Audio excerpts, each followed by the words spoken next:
بسم اللہ الرحمن الرحیم الحمدللہ رب العالمین الصلاۃ والسلام علی سید الانبیاء والمرسلین۔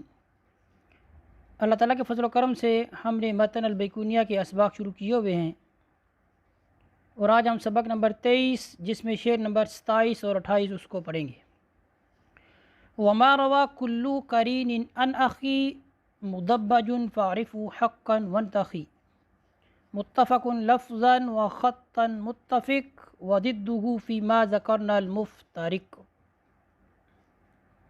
حدیث مدبج کسے کہتے ہیں؟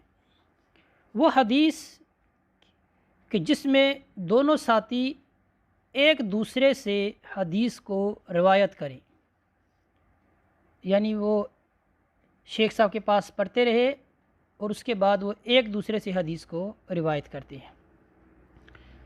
اصل میں یہ ہے کہ شاگرد وہ اپنے شیخ سے حدیث کو روایت کرے، لیکن وہ ایسا نہیں کرتا۔ اس حالت کو کہ جب دو ساتھی ایک دوسرے سے حدیث کو روایت کریں تو اس حالت کو کہتے ہیں حدیث مدبج،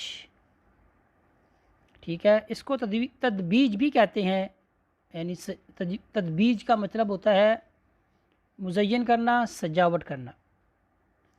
حدیث متفق مفترق، حدیث متفق مفترق وہ حدیث کہ جس میں راویوں کے جو نام ہیں اور ان کے جو باپوں کے نام ہیں وہ ایک جیسے ہیں، لیکن ان کی شخصیات جو ہیں وہ مختلف ہیں۔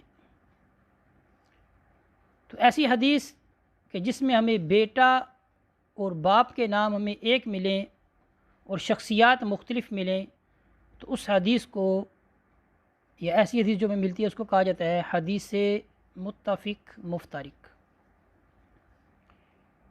جیسے خلیل بن احمد، اس نام کے 16 شخصیات موجود ہیں کہ بیٹے کا نام ہے خلیل اور باپ کا نام ہے احمد، لیکن جو مشہور ہیں وہ کون ہے؟ خلیل بن احمد الفراہیدی۔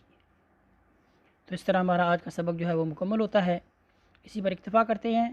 وصلی اللہ علی سیدنا و مولانا محمد وبارک وسلم علیہ والحمد للہ رب العالمین۔